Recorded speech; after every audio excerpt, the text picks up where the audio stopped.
fundamental basics that if you start to shift it, everything else will shift in your life as well. Some people, by the way, have to have more than enough money to do what they want, when they want, where they want, with whomever they want, contribute the way they want. And if that's their must, they find a way. I know that sounds overly simplistic, but it's true. You know, somebody once said you could take all the money in the world out of the hands of everybody, out of all the wealthy people in the world who are really successful, give it to other people. It wouldn't take too long, those people would have it back in their hands. It's not because they're manipulative, it's because they have a standard. Some are manipulative, don't get me wrong, but they've got a standard of what they're gonna find a way to make happen. I'm just simply saying to you, take those 3 magic words and live them. Raise your standard. And if you really wanna do it, then I'll tell you the most important secret. Have you ever done this? Have you ever told yourself you're raising your standard? Okay, I'm gonna go make this happen. I'm gonna go make this much money. I'm gonna transform my kids. I'm gonna create the ultimate relationship in my life. I'm gonna transform my body, whatever it is. And then you don't have strong enough reasons and you don't use it. You don't follow through. It's because you didn't back up your standards with what makes those standards real, and that's rituals. Rituals are where the power is. Whenever we do our Robbins results coaching, and we say Robbins equals results, the way we get results with people, it's the same way if you listen to my Ultimate Edge program, or back in the old days, Personal Power, or if you went to one of my seminars. You know what I do is I take these huge challenges you got and we break them down into little bite-sized steps. Little things you do each day that after you do them, you get so much momentum that it's easy to succeed. You're not overwhelmed. You have these victory day after day after day on little things. If you went through Ultimate Edge, I'm sure you learned about the hour of power, or the 15 minutes to be able to be fulfilled, or 30 minutes to thrive, where you literally just condition your body and emotion with a couple little rituals. So it doesn't matter what's going on in your world, you feel that strength, and it's not fake, it's not some pump up, it's coming from inside you, and it works. Rituals define us. See, all the results in your life are coming from your rituals. They start with a standard and then have rituals that follow it up. Like, for example, if you are where you want to be physically, you have very different rituals than if you're not where you want to be physically. If you're overweight, you and I both know you got a different ritual than if you're physically fit. Completely different. You get up in the morning, what's the first thing you do if you're fit? Your shoes are there, you roll over, doesn't matter how you feel, you put on your shoes, you lace them, you start walking, or whatever that ritual is. If you're overweight, you roll over and you have a very different ritual. You might roll over several times to turn the alarm clock off. You go in and get your mocha, smocha, whatever, special coffee. You stop by at Starbucks, whatever the case may be. You have your nice sugar muffin. It's supposed to be really nice for you. Whatever you do, it's a different ritual.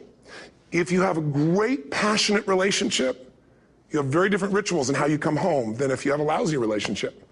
When you come home and the first thing you do is you're tweeting somebody, or you're emailing, or flipping on the news, or you don't even come home. What are the rituals? Whenever I study people that are successful, what I look for is what's the standard they hold themselves to, and then what are all those little rituals that add up? Because think about it. Success and failure are not giant events. They don't just show up.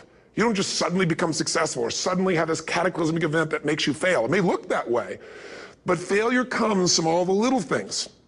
It's failure to make the call. It's failure to check the books. It's failure to say, I'm sorry. It's failure to push yourself to do things physically that you don't want to do.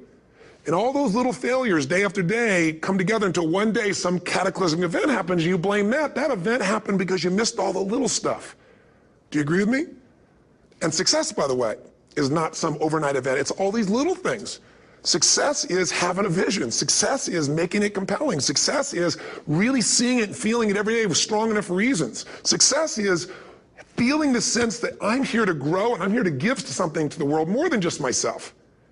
Success is caring about other people. Success is calling and saying, I love you in the middle of the day for no damn reason.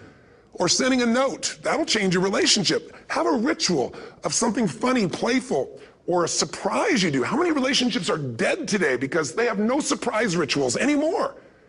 You need to have some rituals, some cool things you do that nobody else does that gives you a better life than anybody else has. All the little stuff. That's where success comes from. In business, it comes from delivering more than anybody could imagine. All those little things add up. People go, wow, that's who I want to do business with. It's true in any area of your life. So if you look at somebody who's really successful and you think, wow, I mean, they're so amazing, they're such a genius, you got to dig underneath and you got to remember something. People are rewarded in public for what they've practiced for years in private. myself and my business people say, how do you get up and speak? And you have no notes, and you go for 3 days and nights, and the room is like, everybody's wired, and it's incredible. It's like a rock concert. How do you do that? How do you have that confidence? Oh, and you know, it's not confidence, it's experience now. But I did so much behind the scenes, and I still do, to make things right. I mean, how many people would know that since the time I was 17 years old, before I walk out on stage, still do to this day, wouldn't need to do it, but I still do it, I never walk out there without being in an absolute peak state of mind. You know, there are days my back is hurting, my throat was hurting, or I may have had a challenge, or my father passed away, and I've still got to deliver for these people because my standard is give my all every time. Every event has to be better. Talk to anybody who's been to our events for 5, 10 years, some of our trainers, and I'll say, I don't know how he does it. He always finds a way to make it better. That's not an ego thing. That's a standard in me. I have to find the way. And my ritual, though, is I prepare, I think, I gather new information, I figure out how to put something across better. What do people need? I spend time with our customers. I see what's going on. And before I get on stage each time, I have this little ritual to put myself in a state of mind. And I did it starting like 17 years old. I started doing it. I'd say, I now command my subconscious mind. And I say this out loud several times, this little phrase, set of phrases, as an incantation to kind of condition my mind and body. And I'd say, I now command my subconscious mind to direct me in helping as many people as possible today by giving me the strength and the emotion and the humor and the brevity, whatever it takes to show this person and help this person change their life now. And I started that with a person when I worked with people one-on-one, and I would do that for 45 minutes driving in my Volkswagen to go serve and coach somebody for the first time. Now I don't say that person, I say these people, and I can go out in a room of 10,000 people and deliver for 50 hours, and I do it every time I come back on stage. It's a ritual to go into peak state. Peak states don't just show up, they don't interrupt you. Great ideas don't interrupt you, you gotta pursue them. I talked to Michael Jordan, I'll never forget, at the peak of his career, and got to watch his final game, saw him backstage and spent some time with him, and it was a pretty exciting time. He was the greatest basketball player I think that ever lived and has ever lived. And I asked him, I said, you know, what sets you apart, Michael? You know, what is it? And is it God-given talent, ability, skill? What is it? And he said, Tony, you know, he said, I can shoot you straight, and you know it's not, you know, me trying to act humble. He goes, I have a lot of talent, a lot of God-given talent, a lot of skill. I've worked really hard. But he said, really, it's my standards. He said, every day I demand more from myself than anybody else could humanly expect. I'm not competing with somebody else. I'm competing with what I'm capable of. Magic formula. Because most of us lower our standards. Why? Because who you spend time with, my friends, is who you become. One of the biggest reasons I started going to seminars when I was like 17 is I had nobody around me as a great role model. I could read about somebody, but being around people, being in that environment was very different. Finding a way to go to work with someone who lived that standard of life was very different. You get around people with low standards and you compete with it. You don't need to compete with it. It's like, okay. I mean, remember Jerry Springer? I don't know if he's still in the air, but you know, I remember he used to get people on the show, and I thought, where would he find these people? And why would people watch? I'll tell you why they watch. They watch these people and go, my life's still pretty darn good compared to that person. Look at them. You don't have to change your life. All you have to do is find somebody with a lower standard, and you'll feel good about yourself. But if you feel that good feeling, it's an illusion. The only thing that's going to make you happy, my friend, and this year or any other, is to step up. It's to raise the standard. It's to discover what you're capable of and feel that incredible power of pushing through whatever's holding you back and get to the other side of more of your true self. That's what this game's all about.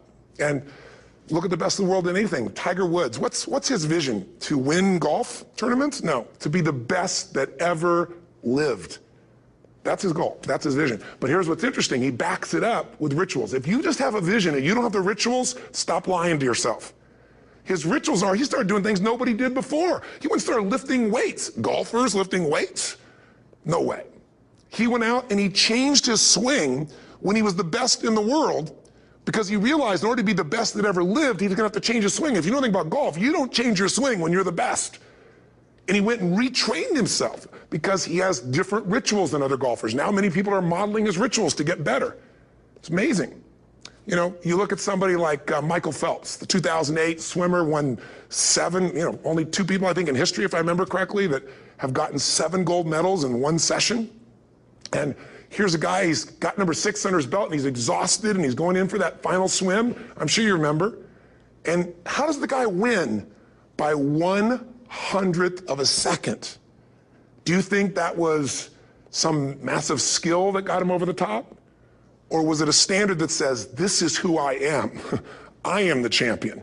And no one is taking this from me. And somehow in those final milliseconds, 100th of a second, he pushed himself just beyond his competitor.